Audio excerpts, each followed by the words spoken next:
Welcome to my channel. आज हम एक नए टॉपिक के साथ मिल रहे हैं जिसका नाम है डेलीगेशन और उसके एलिमेंट्स आज हम पढ़ेंगे। ये टॉपिक भी बहुत ज़्यादा इंपॉर्टेंट है जो कि chapter number 5 organising first book का बिजनेस स्टडीज़ का क्लास 12th का चैप्टर है, जिसमें से ये टॉपिक जो है वो ज़रूर आता ही आता है और इसकी केस स्टडीज़ को आइडेंटिफाई करना थोड़ा मुश्किल हो जाता है कि डेलीगेशन कब कौन सा कंसेप्ट जो है हमें केस स्टडी में कैसे पता लगाना है, तो वो सब हम पढ़ेंगे। तो अभी हम पहले इसके बारे में इसके कंसेप्ट को समझते हैं और फिर इसके बाद इसके एलिमेंट्स को पढ़ते हैं। तो स्टार्ट करते हैं। सबसे पहले हम पढ़ेंगे कि कंसेप्ट ऑफ डेलीगेशन क्या है। डेलीगेशन का कंसेप्ट हम पढ़ते हैं। देखिए, कोई भी मैनेजर होता है या कोई भी इंसान होता है, वो किसी भी काम को खुद से करने में कैपेबल इतना नहीं होता है। सारे काम को वो एक साथ पूरी तरीके से कंप्लीट नहीं कर सकता है। तो उसके लिए उसको क्या करना पड़ता है कि कुछ अपने काम के हिस्से को अपने एम्प्लॉयज़ या फिर सबॉर्डिनेट को बांटना पड़ता है एक मैनेजर को, जिससे कि वो एक इम्पॉर्टेंट पर्सपेक्टिव पे ध्यान दे सके। तो इसे हम बोलते हैं डेलीगेशन। जैसे कि आपको इस चीज़ से और अच्छे से क्लियर होगा कि अगर हम एक घर का एग्जांपल लें कि जैसे मदर्स होती हैं, मदर्स घर में काम कर रही होती हैं, तो वो कुछ काम का हिस्सा कुछ बच्चों को बांट देती हैं, कुछ फादर को दे देती हैं, कुछ इस तरीके से अपने काम को वो बांट लेती हैं। तो इसी का मतलब होता है डेलीगेशन। डेलीगेशन मतलब बांट देना, जिससे कि कुछ इंपॉर्टेंट काम पे ध्यान दिया जाए। अब business studies point of view में ये बताया जाता है कि एक मैनेजर है जो कि उसके पास बहुत सारा काम होता है, तो अपने काम का कुछ हिस्सा अगर वो अपने सबॉर्डिनेट्स को दे दे, अपने एम्प्लॉयज़ को दे दे, तो वो बहुत इम्पॉर्टेंट काम पे अपने ध्यान दे सकता है, जिससे कि ऑर्गेनाइजेशन को बहुत ज़्यादा मदद हो सकती है। तो इसीलिए कहा जाता है कि डेलीगेशन जो है वो डाउनवर्ड ट्रांसफ़र ऑफ अथॉरिटी है। डाउनवर्ड का मतलब होता है कि ऊपर से जो नीचे आती है। कहने का मतलब ये है कि आप सब जानते हैं कि ऑर्गेनाइजेशन में 3 लेवल होते हैं, टॉप लेवल, मिडिल लेवल और लोअर लेवल।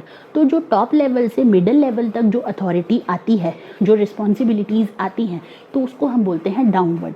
जो टॉप से मिडल आती है, मिडल से लोअर, इस तरीके से चलती हैं, तो उसको हम बोलते हैं डाउनवर्ड। तो जो डेलीगेशन है वो डाउनवर्ड ट्रांसफ़र ऑफ अथॉरिटी है, जो कि सुपीरियर से सबॉर्डिनेट तक आती है। अब देखिए, डेलीगेशन जो है वो मैनेजर को क्या हेल्प करता है कि वो हाई प्रायोरिटी एक्टिविटीज़ पे ज़्यादा से ज़्यादा टाइम दे सके। और इससे क्या होता है, एक बेनिफिट और होता क्या है कि सबॉर्डिनेट की जो नीड्स हैं वो भी पूरी तरीके से पूरी होती है। उनको ये लगता है कि हमारे बॉस ने हमें ये काम दिया है, तो उनको बड़ी खुशी होती है कि उन्होंने हमारे ऊपर इतना ट्रस्ट किया है और ये काम हमें सौंपा है। तो उससे उनको क्या मिलती है, अपॉर्चुनिटीज़ मिलती है, उनकी करियर ग्रोथ बढ़ती है कि उनको एक नया काम सीखने को मिला और एक बहुत इंपॉर्टेंट काम उनके हिस्से में आया है करने को। तो डेलीगेशन एक तो सबॉर्डिनेट को भी हेल्प करता है और मैनेजर को भी हेल्प करता है। मैनेजर को क्या हेल्प करता है कि वो अपने एरिया ऑफ ऑपरेशंस को ज़्यादा से ज़्यादा बढ़ा सकता है। तो इसीलिए जो है डेलीगेशन बहुत ज़्यादा इंपॉर्टेंट है, जिसमें हर एक ऑर्गेनाइजेशन में डेलीगेशन इंपॉर्टेंट होगा ही होगा। अब आप देख सकते हैं कि राइट हैंड साइड पे एक पिक्चर गिवन है जिसमें ये बताया गया है। देखिए, इस पिक्चर को थोड़ा हम समझते हैं, इससे आपको और अच्छे से क्लियर हो जाएगा कि डेलीगेशन होता क्या है। एक मैनेजर बैठा है अंदर, उसके आगे बहुत सारी फाइल्स लगी हुई हैं और बाहर कुछ लोग उसका वेट कर रहे हैं। मैनेजर सोच रहा है कि ओहो, ये सारी फाइल्स अभी मुझे पूरी अप्रूव करनी है।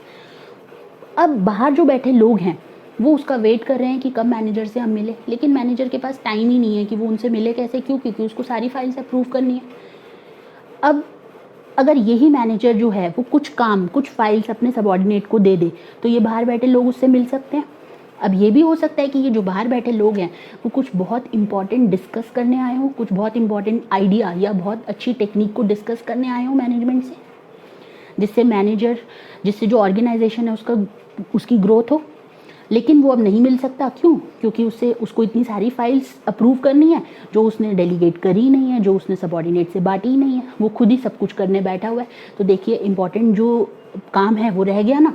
अब ये लोग वेट ही करते रहेंगे, इन लोगों से वो मिलेगा ही नहीं क्योंकि टाइम ही नहीं है। तो इसलिए डेलीगेशन जो है वो बहुत ज़्यादा इंपॉर्टेंट है, जिससे कि इंपॉर्टेंट पर्सपेक्टिव जो है मैनेजर उस पर ध्यान दे सके। नेक्स्ट में चलते हैं। कुछ लाइन्स हैं जो कि एज इट इज़ आपके पेपर में उठ के आती हैं और कहा जाता है कि इसको एक्सप्लेन करिए। जैसे कि फर्स्ट लाइन है कि डेलीगेशन जो है, अभी मैंने आपको बताया था कि मैनेजर की किस चीज़ में हेल्प करता है कि वो अपने ऑपरेशंस को बढ़ा सके, मतलब अपनी एक्टिविटीज़ को अपने तक ही ना रहने दे, अपने सबॉर्डिनेट से भी शेयर करे, जिससे कि उन्हें भी अच्छा लगे। और एक चीज़ कही जाती है कि ये बहुत इंपॉर्टेंट है कि delegation does not mean abdication. Delegation का मतलब एब्डिगेशन नहीं है। इसको आपसे पूछा जाता है कि what do you mean by this.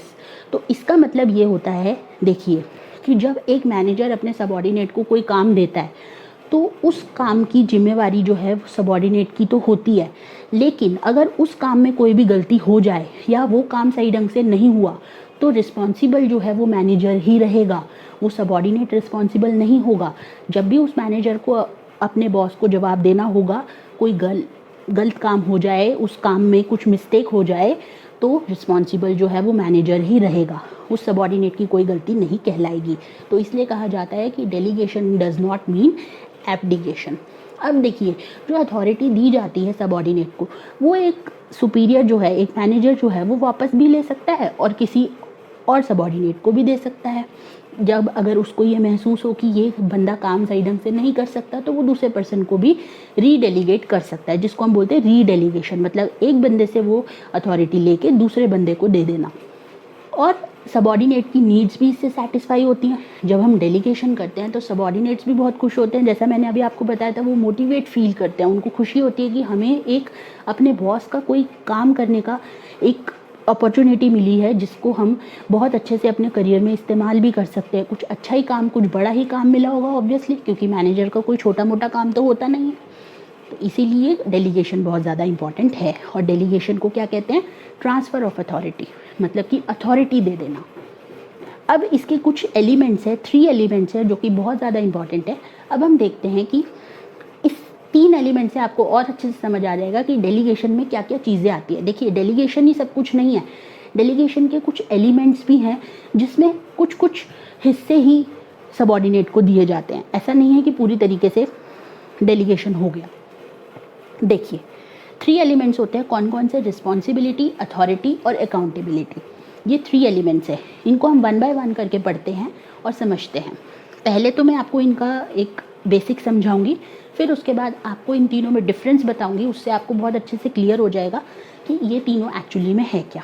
तो चलिए 1 बाय 1 करके पढ़ते हैं। सबसे पहला आता है अथॉरिटी।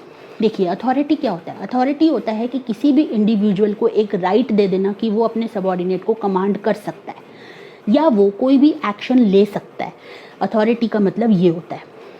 अथॉरिटी कहाँ से अराइज होती है? हायर लेवल से। अथॉरिटी का मतलब ये, देखिए, अथॉरिटी किसी हायर लेवल के बंदे के पास ही हो सकती है, जिसके पास ये राइट होगा कि वो अपने सबॉर्डिनेट पे अपना हुक्म चला सकता है, तो वो हायर लेवल पे ही हो सकता है। और अथॉरिटी का मतलब एक और चीज़ होती है कि right to take the decisions. अगर हमें कोई भी डिसीजन लेना है तो उसका राइट है हमारे पास कि हम उस डिसीजन को ले सकते हैं, तो ये भी एक अथॉरिटी कहलाती है। और मैनेजरियल पोजीशन पे अथॉरिटी कैसे होती है कि लोगों को बताया जाता है कि आप क्या करें और आपसे क्या एक्सपेक्ट किया जा रहा है कि आप ऐसा काम करेंगे। तो इसीलिए अथॉरिटी जो है वो टॉप से बॉटम तक आती है, मतलब कि टॉप लेवल जो है वो मिडिल लेवल या लोअर लेवल वाले लोगों को अथॉरिटी देते हैं कि आप ऐसा काम कर सकते हैं। जब डेलीगेशन होता है तो अथॉरिटी भी तो दी जाती है थोड़ी बहुत, कि आप इस काम को अपने तरीके से कर सकते हैं और इस तरीके से कर सकते हैं और आपसे क्या एक्सपेक्ट किया जा रहा है। तो दैट मीन्स ये अथॉरिटी हुई, यानी कि टॉप टू बॉटम। सुपीरियर के पास ये अथॉरिटी होती है उसके सबॉर्डिनेट को कंट्रोल में रखने की। तो अब अथॉरिटी जो है वो ये भी डिटरमाइन करती है कि सुपीरियर सबॉर्डिनेट का रिलेशनशिप कैसा है। देखिए, सुपीरियर जो है अपने डिसीजन को सबॉर्डिनेट तक पहुंचाएगा, उसको बताएगा और उसको ये भी बताएगा कि उसको किस तरीके से अपनी मतलब जो डिसीजंस है उनका अनुपालन करना है, मतलब कि उसको किस तरीके से चलाना है या कैसे उनसे वो क्या एक्सपेक्ट कर रहा है कि उसको क्या काम में उसको प्रॉपर चाहिए। तो सबॉर्डिनेट जो है उसके डिसीजन को एग्जीक्यूट करेंगे, जो भी गाइडलाइन सुपीरियर ने दी होगी, और उसी बेस पे काम करेंगे। और जैसे जैसे हम मैनेजमेंट में हायर जाते जाते हैं वैसे वैसे अथॉरिटी का स्कोप जो है वो बढ़ता जाता है। देखिए, जैसे जैसे टॉप लेवल पे आप जाएंगे तो अथॉरिटी उनके पास ज़्यादा ही होगी ना, ऑब्वियसली जितना हायर लेवल पे होंगे उतनी अथॉरिटी ज़्यादा होगी। तो इसलिए अथॉरिटी का मतलब ये होता है कि right to take the action और right to take the decisions. अब आता है रिस्पॉन्सिबिलिटी। रिस्पॉन्सिबिलिटी का मतलब होता है ऑब्लिगेशन, यानी कि कोई फ़र्ज़।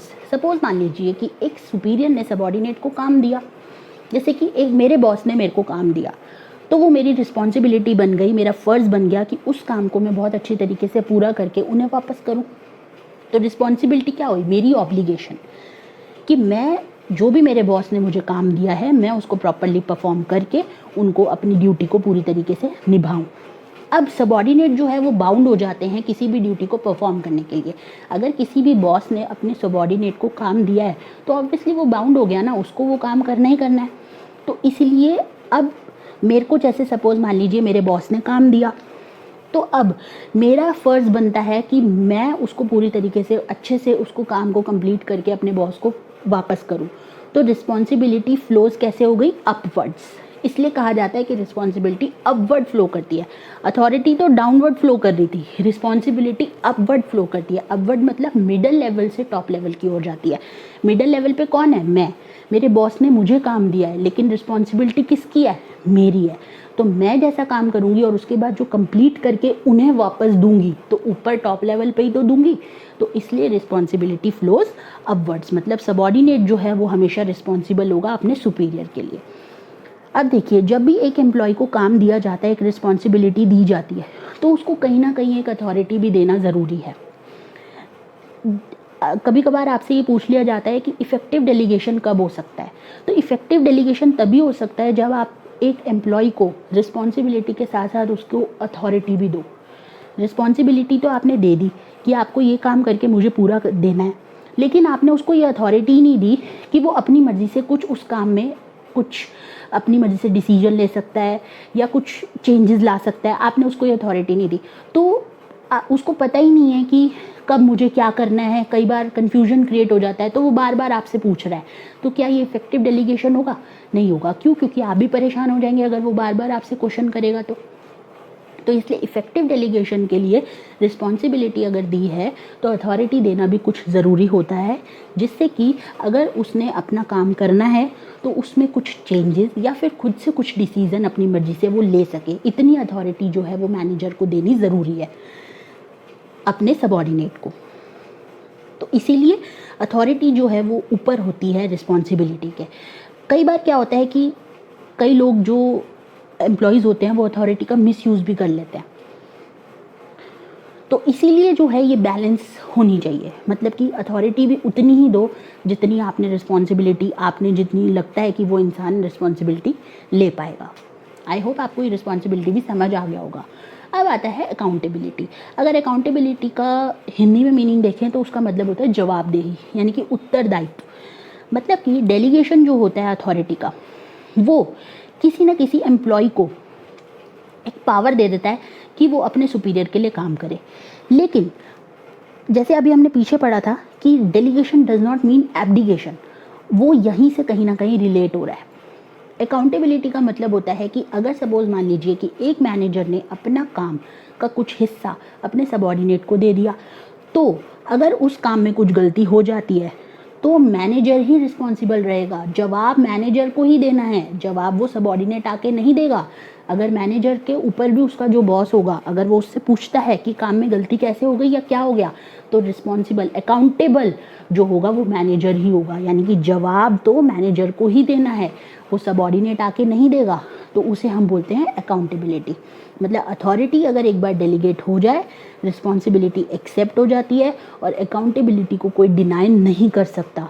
ये डेलीगेट नहीं हो सकती। अकाउंटेबिलिटी आप डेलीगेट नहीं कर सकते, मतलब आप किसी और पे जवाबदेही नहीं थोप सकते। सबॉर्डिनेट जो है वो अकाउंटेबल सिर्फ सुपीरियर तक ही होगा, लेकिन सुपीरियर के आगे जो उसका बॉस है, मैनेजर का जो बॉस है, उसको तो जवाब मैनेजर को ही देना है। तो इसे कहते हैं हम अकाउंटेबिलिटी। आई होप आपको ये 3 एलिमेंट्स जो है बहुत अच्छे से समझ आ गए होंगे।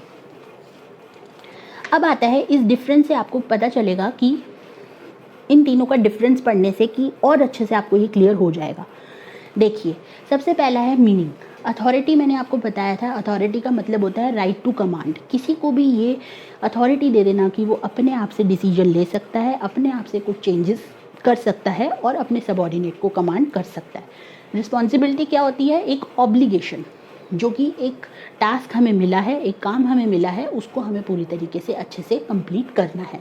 अकाउंटेबिलिटी क्या होती है, answerability for outcome of the assign task, मतलब जवाबदेही। अगर हमने कोई काम करा है तो उसका जवाब भी हमें ही देना है, वो होता है अकाउंटेबिलिटी। अब बेसिस क्या है, डेलीगेशन। क्या अथॉरिटी डेलीगेट हो सकती है? बिल्कुल हो सकती है। अथॉरिटी को हम डेलीगेट कर सकते हैं, अथॉरिटी तो हम किसी को भी दे सकते हैं।